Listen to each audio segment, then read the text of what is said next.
I help business leaders accelerate profitability. And again, there's many ways that that occurs depending on the needs of the client. Sometimes I'm brought in more as a consultant and a strategic analyst where I'm looking at the whole company and the systems and processes within that company. Sometimes it's a CEO who often they're very lonely at the top and they just need some leadership development or even just some coaching around developing a more clear vision or how to handle specific employees. Sometimes it's an individual employee or even an entrepreneur who is just needing some help building an infrastructure and clarifying their vision and the strategies and processes to support that. I'm brought in on a contract basis to really analyze the systems and processes and often the people and the behaviors within those systems and processes and how it's all working together or not working. Usually I'm brought in because something's not working. Because I'm really looking at everything from 30,000 feet. So an example I can give you is it's often like I'm brought onto a ship and the captain has an idea or a clear vision of how he wants to grow the company or impact the bottom line. But he may not know that the chef down below is putting whiskey in the chicken soup. He may not know that there's a hole in the ship. He may not know that half of his team, his staff, is actually on their own little boats, not even on the ship, and they're sailing somewhere completely differently. So we're really talking about alignment of systems and processes, strategy, and the people who are there to implement and enforce. So when I say that I'm there to help accelerate profitability, I'm not coming in telling them how to do their job. I know they know most of that, but I'm there to kind of hold up a mirror for them to see the pieces that they may be missing. And then we together figure out what are the next steps. The biggest challenge is typically power struggles, turf guarding, people who, and I'm seeing this a lot right now as we look at the generations where the baby boomers have a lot of expertise and they have a lot to offer and they're not going away anytime soon. I'm one of them. We love what we do and, we don't want to leave the workforce. But I think where we're missing it a lot is we don't understand the value of the millennials. I think they're brilliant and they are our future and they have a different way of going. And if they don't like something, they're going to reinvent it. They're going to create something new and innovative. And so the two aren't working well together, which is why you see so many millennials just starting their own thing. And I don't blame them. I mean, I frankly would much rather work with them half the time. But we have to learn to honor the expertise and marry it with the new innovation of where the world is going. And right now we're just at a very craggy point with all that. And I'm finding it quite fascinating because I work in both camps and often I'm spending time bringing the two together. The name of the book is The Pursuit of Time and Money, and the emphasis is on radical abundance and perspectives of scarcity and abundance and how those two paradigms really impact our potential for success. And so I saw that many of my clients were struggling with the issue of time and money, particularly in today's market when we're all being asked to do much more and quicker. So we're looking at, what keeps you from realizing that greater profitability and success. And it's not a book about time and money management. We're really looking at time and money as the tools or resources, if you will, that will help you maximize your fullest potential.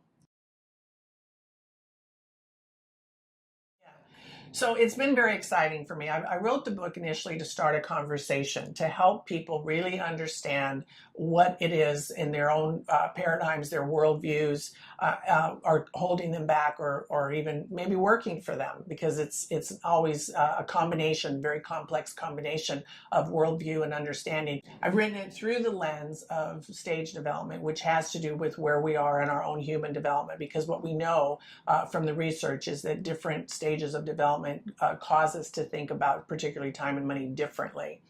And so what's exciting about that is the people that are reading it are telling me that they're seeing things about themselves that they never realized possible. And they're actually changing the way they're doing many things in terms of how they're accessing and handling those resources. And then if you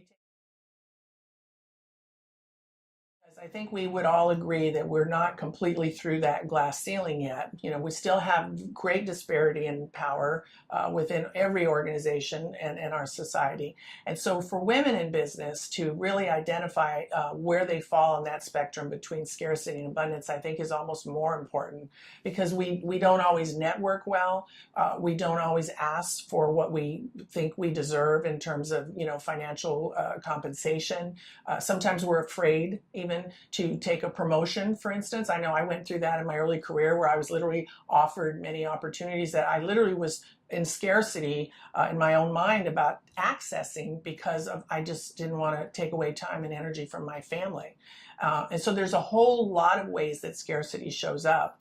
And the most interesting thing in the early research that I've done is that the moderate scarcity and moderate abundance are the most surprising, because what can look like being highly responsible is actually a form of scarcity.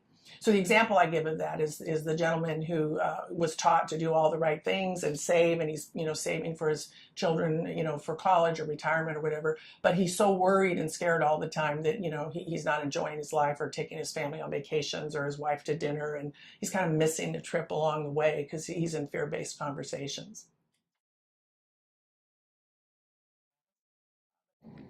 Well, I think Harvey Weinstein is just an example of a much deeper rooted situation in our society. He's not the first, he probably won't be the last.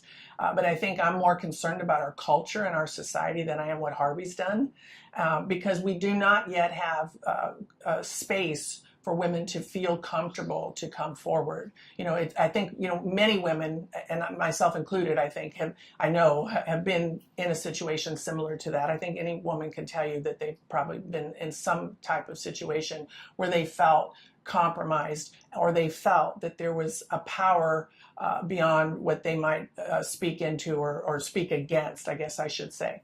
And so to me, you know, there's educational opportunities within our systems. We're a society that values power, that values success, and we kind of have really, I think, set a tone that the rules don't apply to people in those levels.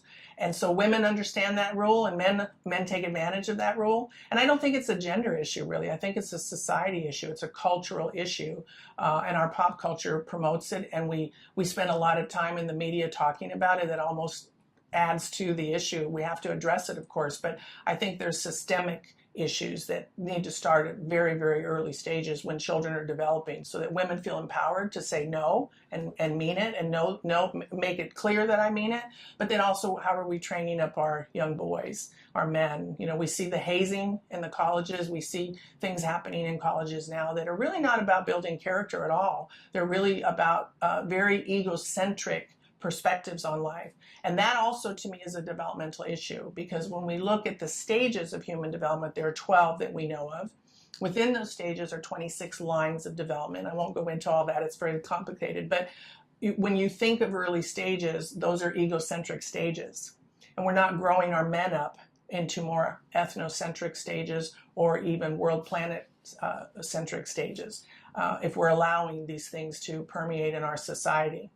So there's work to be done at a very systemic level, and I think it begins with individuals, as well as looking at the organizational situations that we're in, whether it be the colleges or police forces. You know, all of our organizations are struggling with these very same things. And so, how do you change a culture? You literally have to redefine what is the vision for this studio, or this whole Hollywood thing that we have.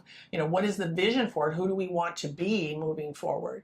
And then we have to start to wrap values around that. And then we build in the systems and processes to support that. And you're training people up from the minute they walk in the door into, this is who we are and this is how we operate here. And these things are tolerated and these things are not. This is a very exciting evolutionary time, because when we get this out of balance, and you have things going on that are happening right now, what that really means is that the system is seeking equilibrium.